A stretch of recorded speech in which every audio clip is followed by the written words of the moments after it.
जय जगन्नाथ। जिते भी नॉनवेज आइटम आस माछ भजार जगह केही भी नहीं पारिबेनी। आउ जदि ता सहित कंसे पखाड़ हो गला ताहले तो जमी गला।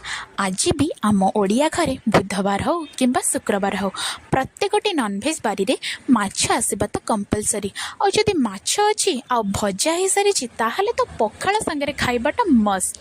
आज चलंतु बनेबा माछ भजा। एटा तो बहुत सिंपल। माछ को धोईकी सफा करी लुण हलदी सोरिष तेल लंका गुंड ता सहित न भांगिबा फाळे लेंबू चिपुड़ी गरम गरम सोरिष तेल रे एपट सेपट करी भल भाबरे भाजी नियंतु। भाजी हो गला परे कंसे पखाळ भाड़ी ता सहित लंका लुण रसुण र चकड़ा आ ता सहित खंडे पियाज बास आत्मा तृप्ति। कहतु माछ भजा सहित पखाळ क्या भल लगे। मु तो माछ खाएनी किंतु माछ मते भाजवा को बहुत भल लगे। अच्छा मते कहिबे किए किए मो परिका